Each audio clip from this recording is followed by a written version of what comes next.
We were just about to get into talking about the transition to being a second unit director. What was your responsibility as a second unit director?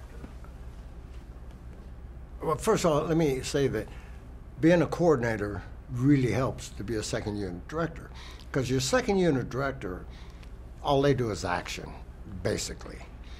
So you know how to do the action. Now they hire you as a second unit director. What you have to do is find out exactly what the director, the first unit director, wants you to do, all right? And my first job as a true second unit director was Little Big Man.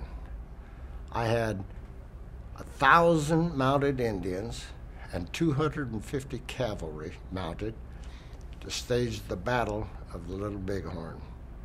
And if you don't think that was a job, getting all those Indians and stuntmen to go where I wanted them to. When Custer's men were being overwhelmed, they just broke in groups of 5, 6, 10 and just went every direction. And the director wanted a shot at that. So I gathered the stunt guys and the Indians. I said, okay, as you see these cavalry troops moving out across everything, I said, some of you follow this guy, some follow that guy. Well, I had one guy doubling Custer. On a hotter action, they all took out after Custer. He had 1,000 Indians behind him, and nobody else was getting chased. He said, Hal, he came back, he said, man, you got to do something. I said, why? He said, they're about to kill me. I said, what are you talking? Because I shoot with a long lens. I mean, a real long lens. He said, they're about to kill me. I said, what are you talking about? He said, man, they're beating me with tomahawks and bows and arrows. And I said, So anyway, the way I solved it was I took my stuntmen, I had 25, and I dressed them as Indians.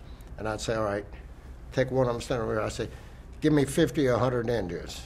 Wherever this guy go, you follow him. So that's why I corrected that. But when I saw the footage of the first take where they was all after my guy doubling Custer, I mean, they were whooping him, boy, with them tomahawks and things. He had a reason to complain. But anyway, so you have to know what the director wants, and you better give it to him. I mean, don't try. If you got some ideas, lay them on him and let him reject them or say, okay, give it a whirl, or yes, I like that, or whatever.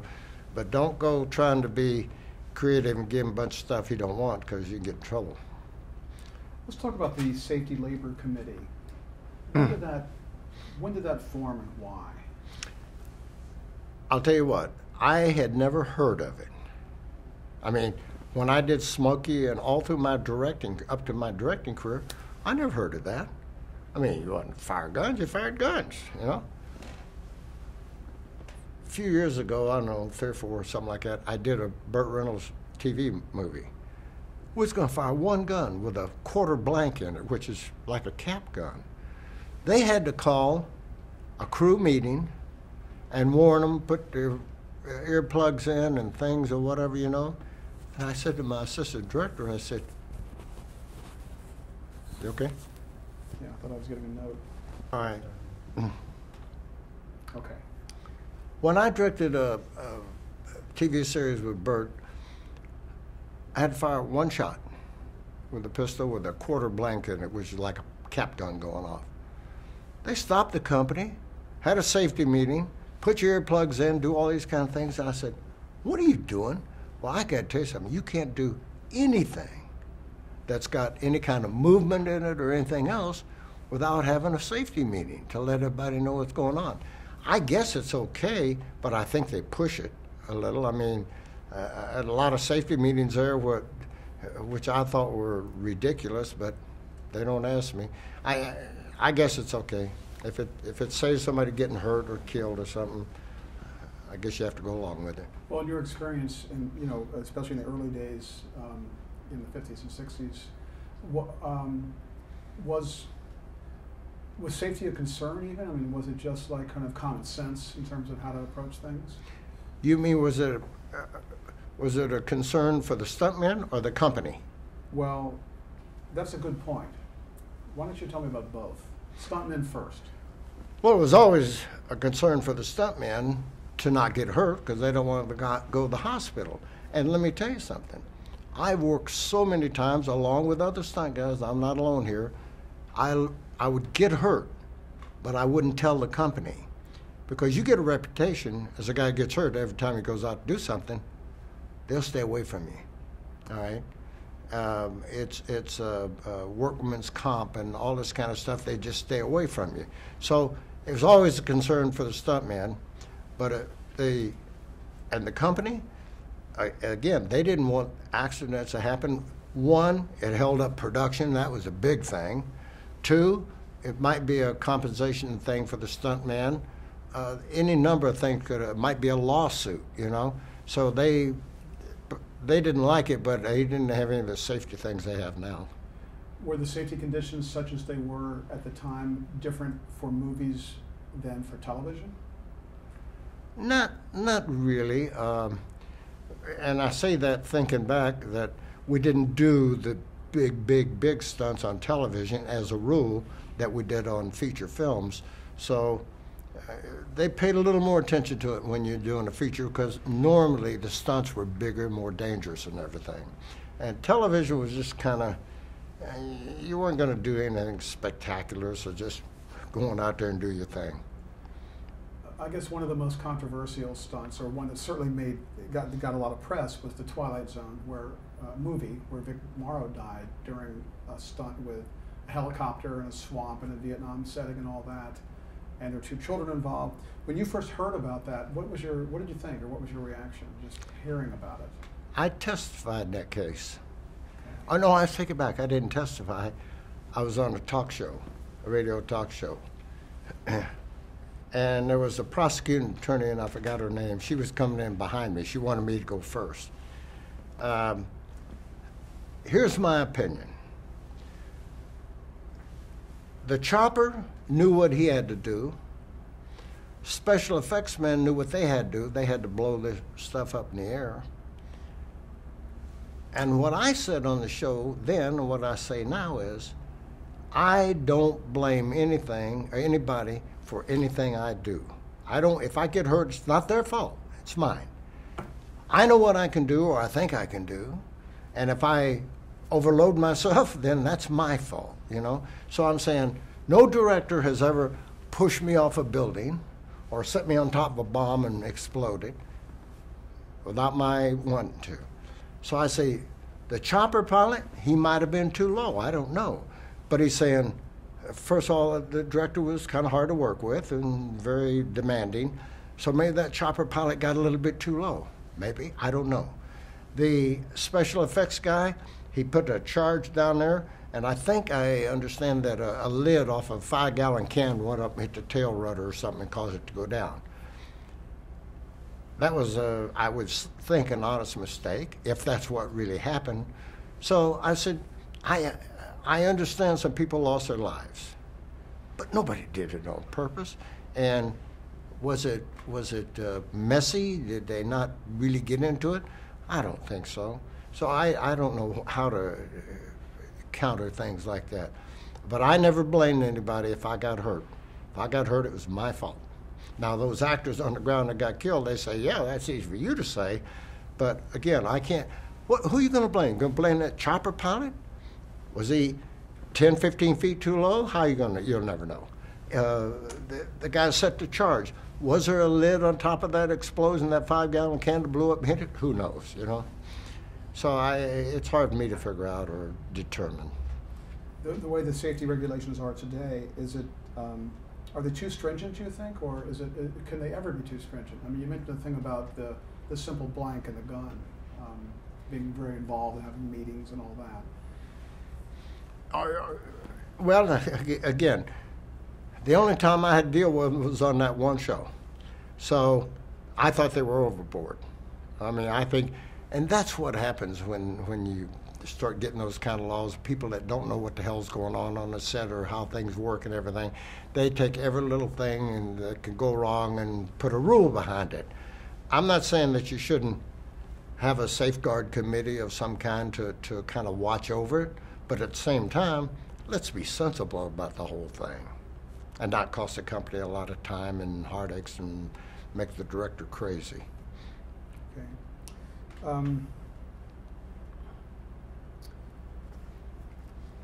your first directing job, Smokey and the Bandit, right? When you approached that, did you change your way of thinking? Did you have to relearn everything just because you were directing it, as opposed to coordinating stunts or doing second unit? First of all, I directed a lot of second unit, so I knew camera angles and things. And see, the good thing about a stuntman, being a second unit director, you know what angles make things look quicker, faster, and so on and so forth. Up high makes it look slow, down low, running right by as fast, and so on and so forth. So I knew the angles, I knew the cameras, and so on and so forth. I had a good cameraman. So really, there was nothing to be scared of. I mean, what I told everybody when I got the job, I said, I'm not going to throw away my stunt bag where you carry all your pads and things. I say, in case this don't work, I'll go back doing stunts. But I had no qualms about going down there. As a matter of fact, when I did the second unit on Little Big Man, I had a scene where Custer Cavalry is going across the canyon floor, and they're playing the Gary Owens song, whatever, the cavalry song, and Dustin Hoffman is on this rock about ready to commit suicide. And the director, sent Dusty up there. So the second unit I ever did, I got one of the highest paid actors in the world up there telling him how to act. This is kind of ridiculous. So I wasn't worried about Smokey. The only thing, and I really wasn't this worried about it, but the only thing I wanted to make sure of was that I had all the coverage that I needed. Because I wasn't accustomed to going and getting a two-shot or a close-up or the eyes or something. So I had to think about that a little bit, but I had no qualms about going in there and saying action. Was Hooper the perfect movie for you because it was about a stuntman? Hooper? I enjoyed Hooper. It didn't make the most money, although it was up there about third. It was that I directed, but I had so much fun with that. And they gave Burt, they meaning Warner Brothers, gave Burt that script, and it was called The Stuntman when he was doing Lucky Lady. He gave it to me and he said, hey, I'll read this. I read it. It was the worst script I ever read in my life. The lead that Burt played in the movie was the most obnoxious, overbearing. I said, Burt, I ain't going to do this film. And I said, and if you do it, half the stunt folks in Hollywood ain't going to talk to you. Time goes by.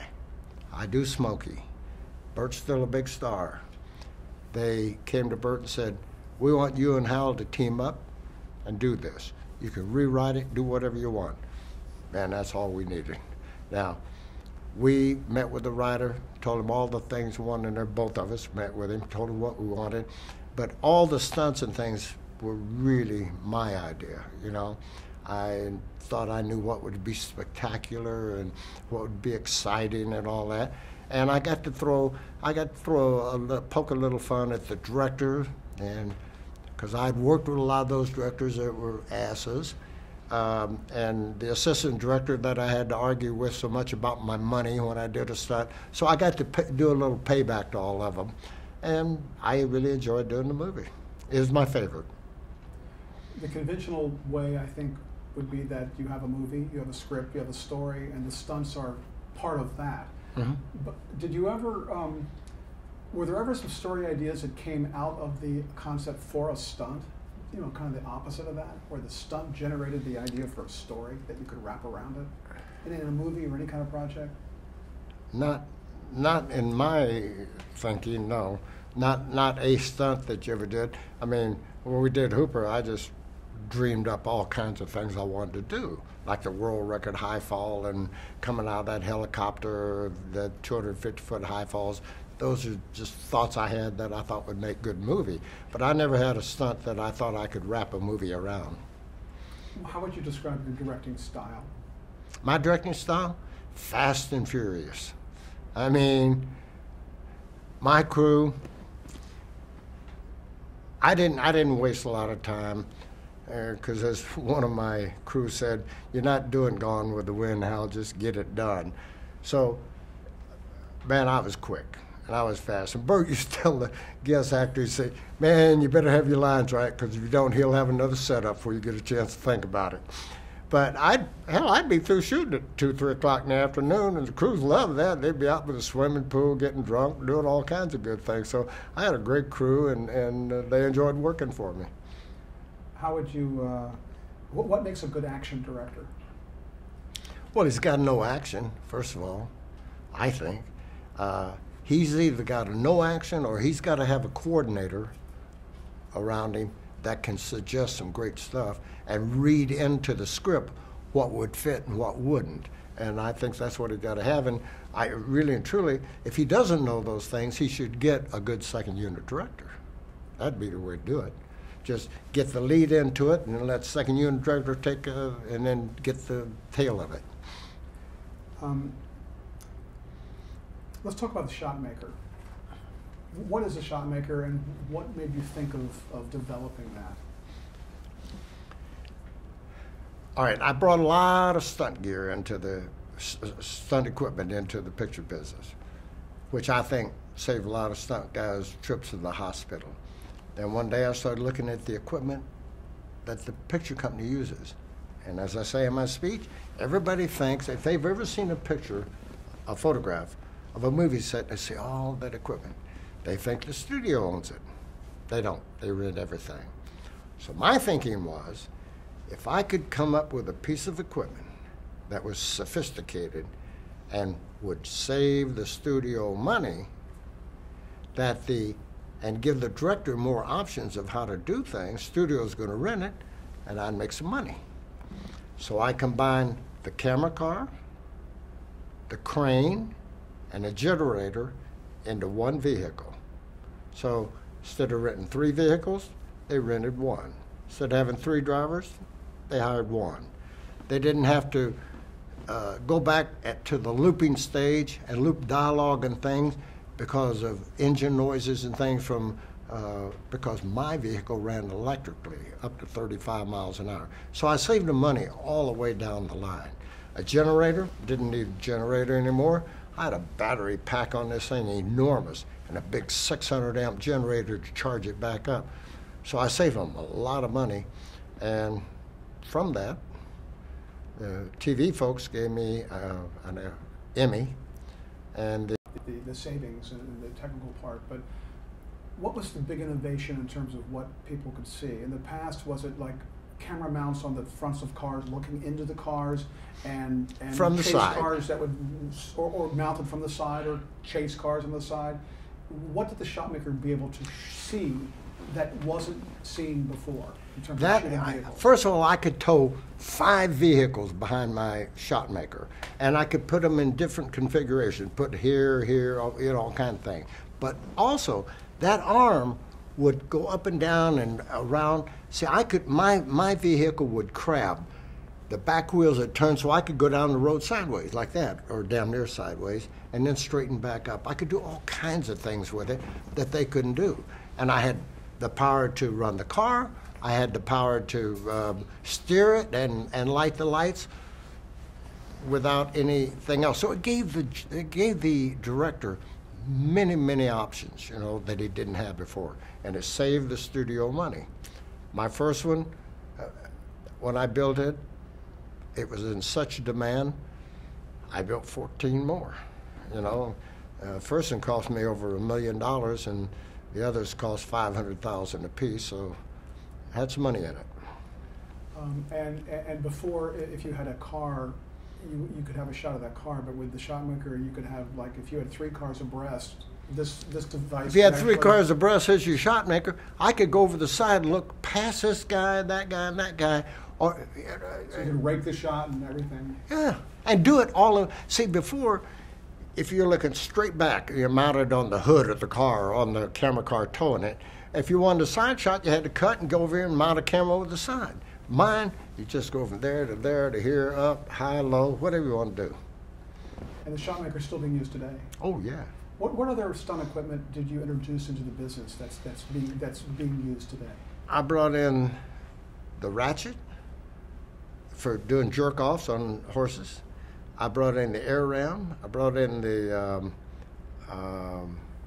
airbag.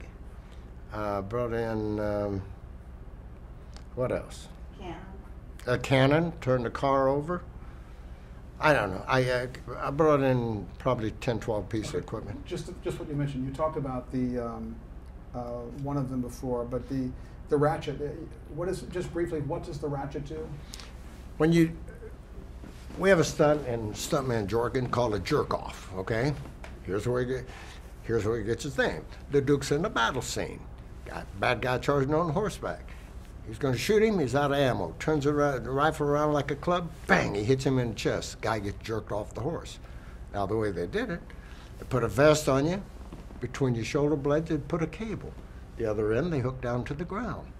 When he hits you in the chest like that, that cable jerks you off the horse. Well, I want to tell you something. When you're running 25 miles an hour on an old horse, you hit the end of that cable, son, it's instant whoa. So I invented a piece of equipment that would extend that whoa by putting bungee cords in it and locks and things like that, so that when you hit the end of the cable, it would stretch 4 feet. Well, 4 feet, and hook the cable different, hook it around your butt and up in a tree and just set you right out on the ground. I mean, it took a stunt that was a killer. In my speak, I say, not only was it instant whoa, but it was, if a guy did it, if it didn't knock him out, at least it would give him a bad case of the hospital wobbles, and that's no joke. I mean, it was a tough, tough stunt. When I got through making the ratchet, hell, it became nothing. It really became easier than a saddle fall. So just a little innovation would create just enough ramp down that it would not injure a stuntman. Oh, yeah. I mean, there's no sense in getting injured doing that. Whereas before, I swear, it'd turn your lights out when you hit the end of that cable. Man, you just kiss your feet when you, whew, it was bad. What's an air ram? An air ram, it's just a little platform that big. When you step on it, it's touch activated. It just flips up like that. The more it's pneumatic, so the more pressure you put on it, the higher it's going to throw you. And what I got it for was explosions, like if a soldier's getting blown up on the battlefield. Before, when they exploded, the guy just fling his body far as it could. And as I say in the speaking, I did that on Undefeated. I had some guys around a cannon. They didn't get blown up, they got blown down. So I came up with the air ram. When they step on that thing, it throws them through the air. Now, it makes it more exciting, makes it more real, which in thinking about it, makes you have a better product. Your film's going to be better. Is this the same device that blows people back too? If there's something happens from them, you see them kind of go back really suddenly? No. Well, what you do is, I brought that into the business too. Thank you for thinking of it. But anyway, it's a tube like this, and there's a piece that comes out the center about 6 feet. You attach it to a tree, and instead of blowing out, what it does, it creates a vacuum so that it jerks the guy backwards. If you want to shoot him and have him get knocked backwards or hit by a car or something like that, you can be dead still, and I can jerk you 15 feet through the air with it. Now, I think I've seen principal actors do this. Well, you can do it. Is that an illusion for me, or No. You can do it, but what you do is you just take the pressure down. If you want to really add the pressure, you better put a stuntman in there. But if you just want to jerk him 3 or 4 feet, you put an actor in. I mean, it was at least published that Tom Cruise did a fair amount of the stunt work in Mission Impossible 3. Say what? Okay. Is that something you... Give me a break here. Okay. The stuff they did in there, he ain't going to do that. Let me ask this, because this is obviously a part of the technology now. Okay. There's a lot of CGI and computer work involved that are integrated with stunts or even take the place of stunts. Mm-hmm. What do you think about that? I hate it. Okay, why? And I hate it because we talk about Cruise and a couple of his movies. They're doing stunts that are not humanly possible. And I can't believe it. I can't buy into it. When I look at it, I go, give me a break, you know? Hell, when I was doing stunts, we did them for real.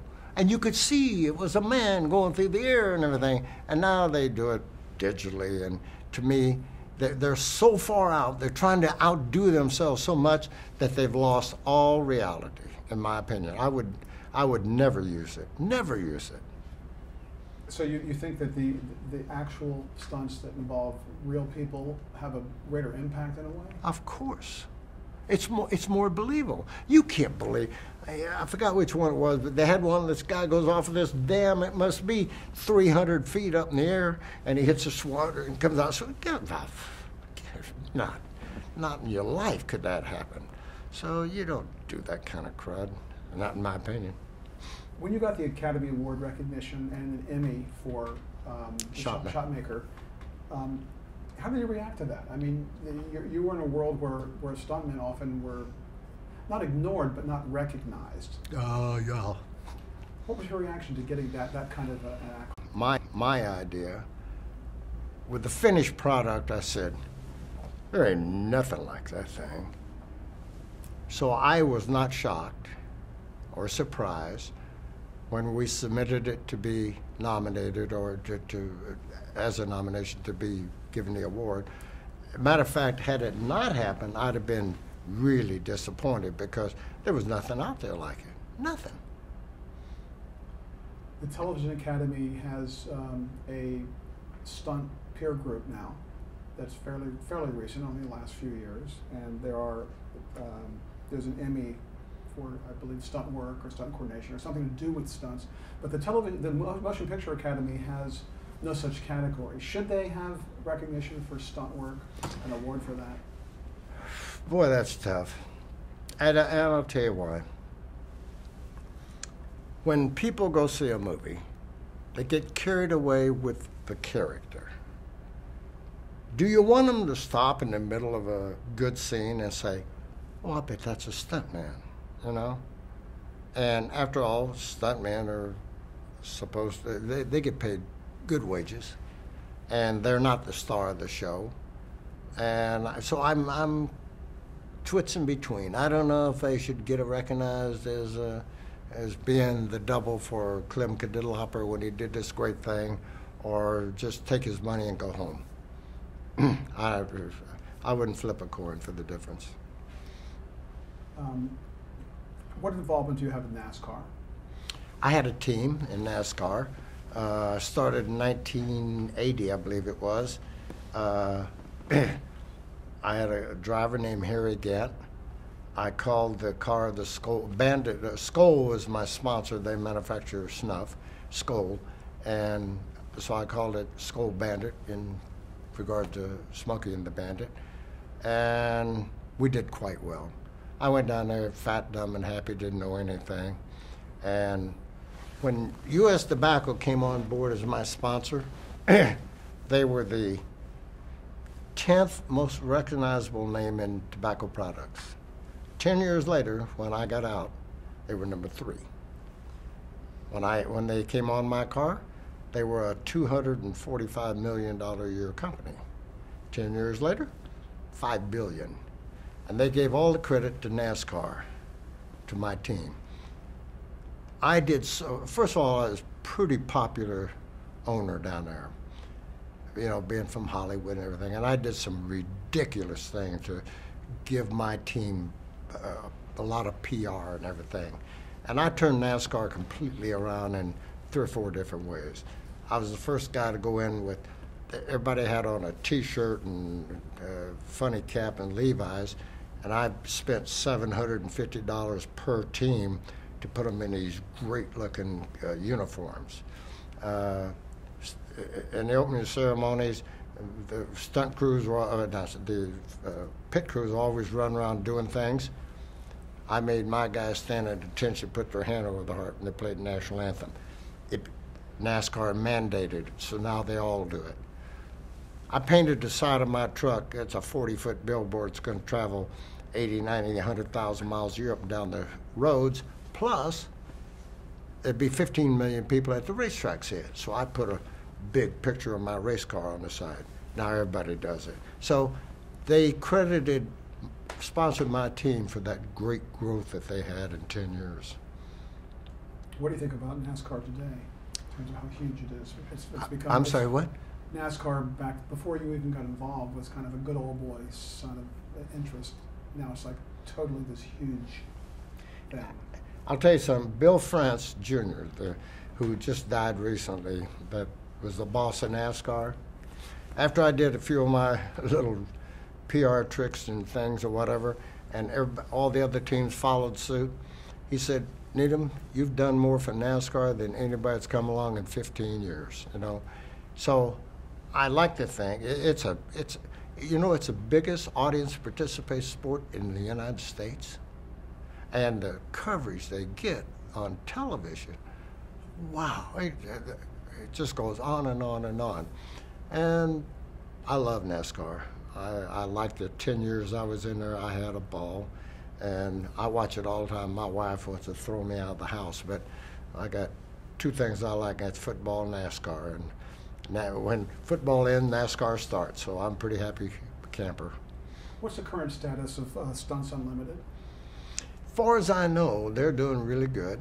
I don't really stay in close contact with them. Once I started directing, I didn't think I should be a member and try to tell them how to run their company and all that stuff. I just got out.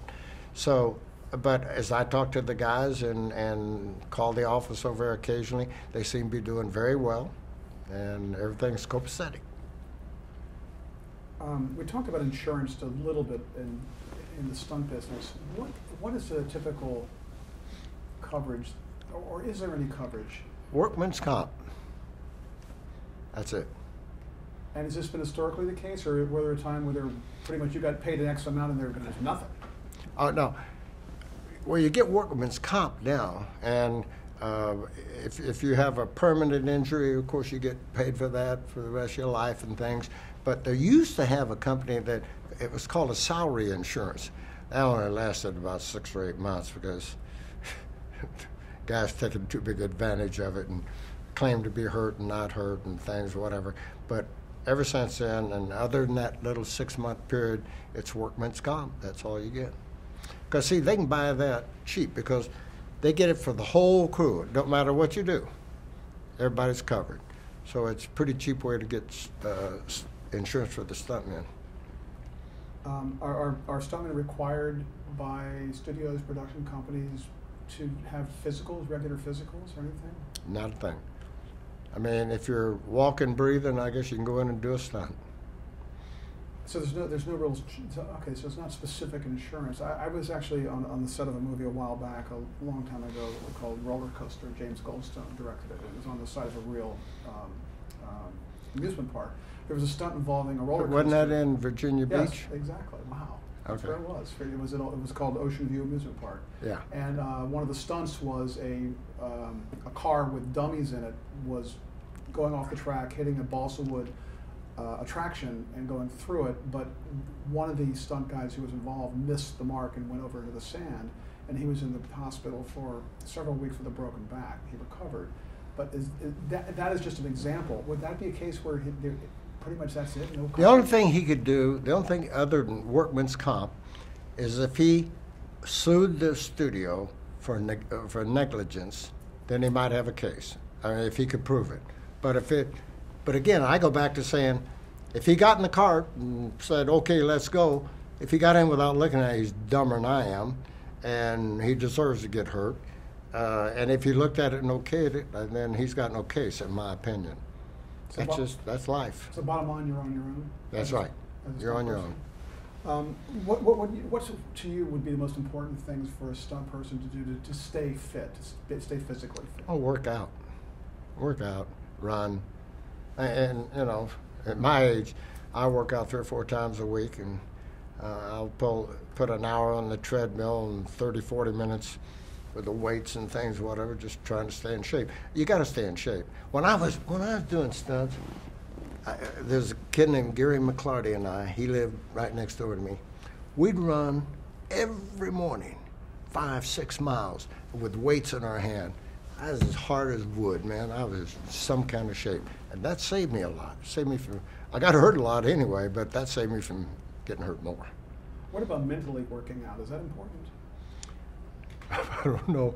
I never did too much mental workout. I mean, the only thing I do, my mental was concentrating on the stunt and trying to figure out how to do it. Well, that's what I meant. I meant in terms of mentally preparing yourself for stuff. Oh, yeah. I never did anything I didn't think. I mean, people say, weren't you scared? I said, no, because when I committed to do a stunt, I thought I could do it. I was wrong a lot, but I thought I could anyway, going in. What's the Budweiser rocket? The Budweiser rocket car, well, I met an engineer and got involved with it. He built me the rockets for some pickup trucks and for stunt work and things. And he had this dream of breaking the sound barrier, and I sponsored it. And because I thought it was a mountain that hadn't been climbed, and I thought he could do it. And we did.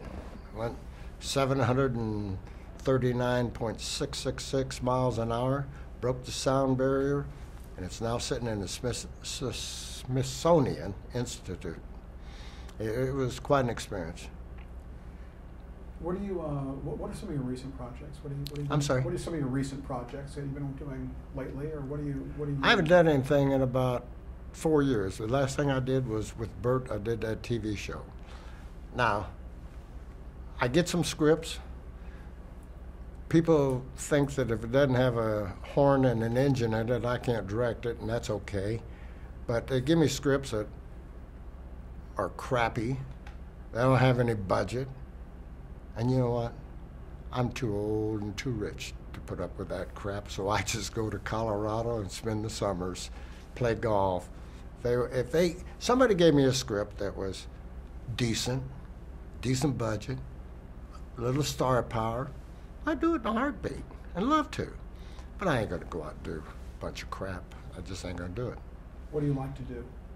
What do I like to do? You mean off time? Mm-hmm. Oh, golf is my real thing. I love to play golf. I play 2 or 3 times a week here, and when I'm up in Colorado, I play a lot more than that because I ride my house is on the river on the golf course, and I belong to the club, so I'm playing all the time. Aside from we talked about computer-generated effects and stunts and things that are kind of, how has the technology changed for stunt people over the years? Well, the only technology changes equipment-wise. They've come with a couple of pieces of equipment that I think are pretty outstanding. They have a thing called, what is it called? Anyway, it's for doing high falls. They can put a cable on you. Guy jumped off the Space Needle with no airbag. He just jumped off the Space Needle because this thing won't let you go so fast, and you can't tell it on camera. And so they've come up with some equipment that's pretty slick, and that's about the only thing you can come up with to help do stunts is be in shape, be athletic, and good equipment. Do you get calls, Hal, hey, what do you think of this, or do you have an idea for that, or consulting type things? I've had the biggest directors in Hollywood. Once I started directing, I had some of the biggest directors in Hollywood call me and ask me how to do things, who to hire, and all that kind of stuff. So, yeah, I've had a lot of that. Now, the stunt guys don't call me and ask me how to do it. They do it their own way. But a lot of production companies call me. What's your proudest career achievement? I don't know. I guess being the #1 stuntman in the world for 10 years straight, I think that's probably my best achievement. Even though stunts is not where I really made a lot of money, although I did pretty damn good. But obviously directing is where I made my money. But my original goal was to be a stuntman. And I did that, and I did it beyond belief because I was the best. So that's my main thing. What's your biggest regret? I'm sorry? Your biggest regret? You know what? I don't really have any regrets. I mean, what do I have that I could regret? I've done things that I hadn't even set out to do. I never dreamed of being a director, producer, a writer. Those things weren't in my vocabulary when I started trying to be a stuntman. So I have no regrets. I wouldn't change. I can't think of a thing I'd change. It's really a different world now. What advice would you give to someone who's just starting out in the business as a stunt To be a person? stuntman? Mm-hmm. Well, I tell him, number one, boy, he better be prepared or have a lot of friends that have the power to hire. Because you may only get one chance. And if you screw it up, you may never get another one. So I think really get yourself prepared, study the business. If you can, get on some sets and watch and see how they do it. That's great education. So that you're not, wondering what the hell's going on when they say roll the camera, you know? So you got all that kind of behind you.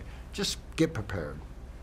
Anything that you would tell someone about just the philosophy that you had about kind of just going for it? Is that a factor in being a successful stunt person? Oh, absolutely. Absolutely. If you're not a go-for-it kind of person, if you're timid and you're dreading hitting that ground, don't bother. Don't bother, because you're going to build a reputation, but it's not going to be one you like. I had that reputation as a go-for-it, gung-ho, hit the ground, jump up and do it again, you know. That's what you have to have. What about advice to an aspiring director? What would you tell someone who wants to be a director?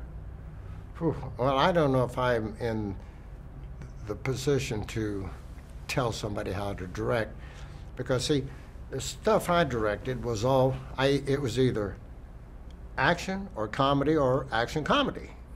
And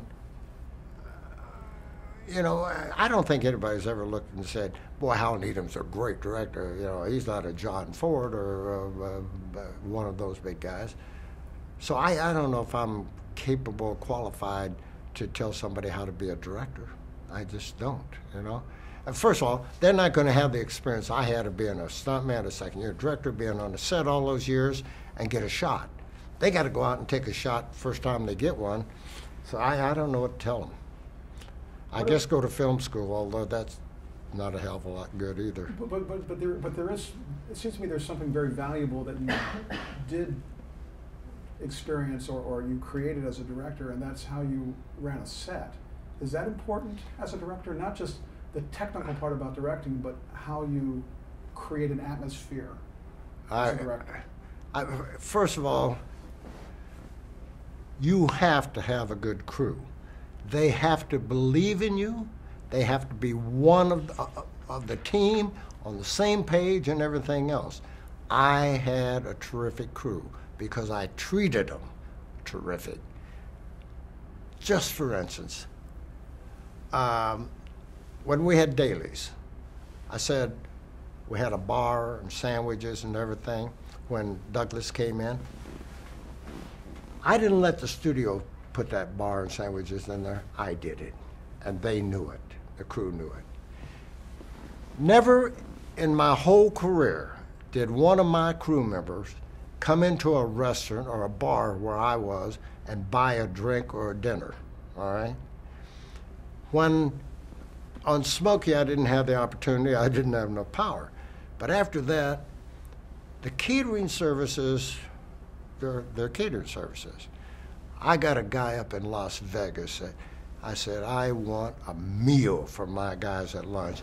They had steak and lobster, and it wasn't pre-cooked over in some place. They had a barbecue grill set up and salads and desserts and breads and things. And you couldn't believe it. Boy, did they love that. And here's the one thing. I never put my crew in one hotel and went to a better one. Wherever they stayed, that's where I stayed. When I flew on a plane, if I was in first class, they were in first class, or I'd move back with them, you know? So you gotta be one of them. They gotta believe in you. Let me tell you a story. When I was shooting Cannonball, I had a night shot, had to shoot 2 nights in his parking lot. Had a big crane with a light assembly on it. I brought it out over the parking lot to light the set. The damn crane, the outriggers went in and dumped the whole thing right on the parking lot. Smashed a brand new Ferrari and so on. My assistant said, oh my God, said, Hal, I don't know what to do. It's going to be 3 or 4 hours before we're ready to go. And I said, cool it, son. Wrap the company. Got to get another crane to get that crane up. Got to get new lights to build a new moon, as we called it. So I said, wrap the company. We'll do it all tomorrow. We wrapped the company. The next night I said, guys, my crew, I said, get your skates on with rockets. Because I said, we're going to do 2 nights of work in 1 night. They said, we got it. Because they knew when I said things like that, I was serious. At 12 o'clock, when it was time to break for dinner, I only had 2 shots to do. I'd done 2 nights' work in less than 6 hours. So when they came back for lunch, we did those 2 shots. I said, okay, take all the time you want to wrap. Go on overtime, do whatever you want. But I've got the bar rented upstairs, and I'm throwing a party, and the drinks are on me. So, hell, half of them beat me up there, you know?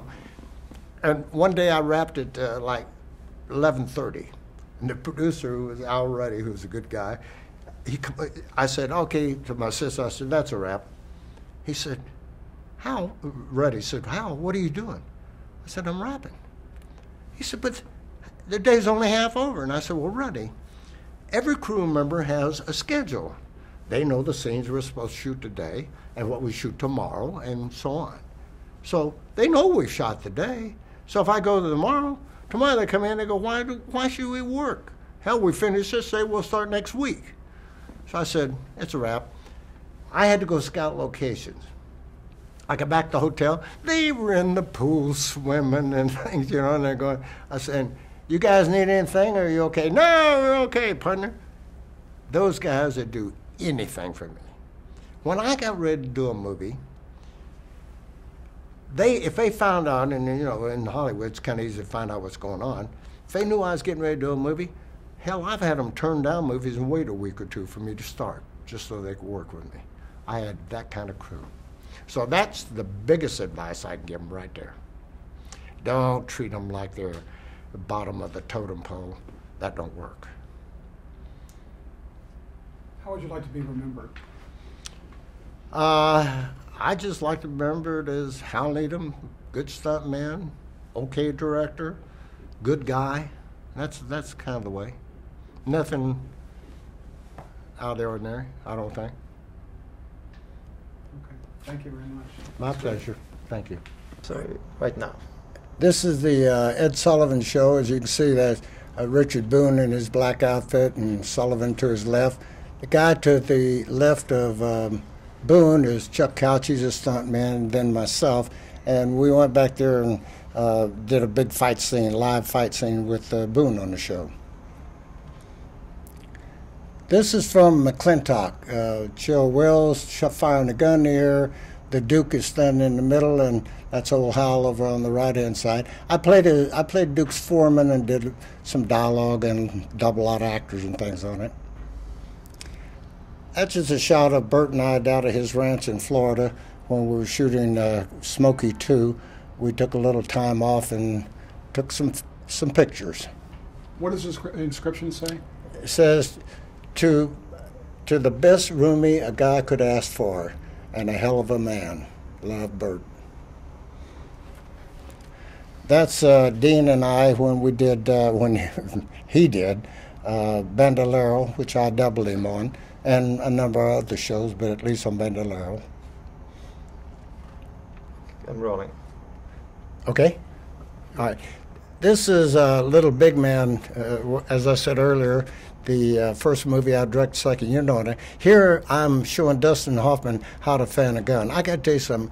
You showed that guy something, he really paid attention. Look at him. It's rolling. Okay? This is a shot from Have Gun Will Travel. You can see Boone down there in the left-hand corner, and I'm the second man from the top of the stairs there in the plaid shirt with the funny-looking hat on. This is where Boone, I played the guest lead in here. Boone was going to make me an actor, which didn't work out too good.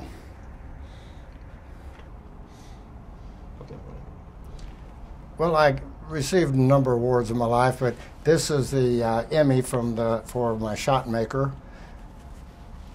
And right over here is also for the shot maker, and that's an Academy Award.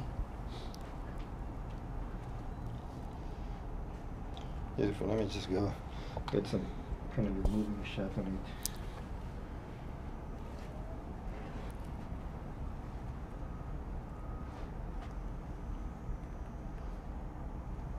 Cool. Okay, I got speed. You got speed? Yeah. This is a shot from Major Dundee, and that horse rearing there, that's Chuck Heston on his back, and the inscription he put on there is to Hal, whose horse supports both of us, because that is my rearing horse. Okay. Okay? Yeah. This is a shot from The Way West. That's, let me start over. This is a shot from The Way West. That's Kirk Douglas on the left-hand side. That's the director, Andy McLaughlin, on the right. Stuntman, and then the stunt person in the back, that's me dressed as Douglas. Up there he wrote, to Hal, who stays in the background, makes me look good in the foreground.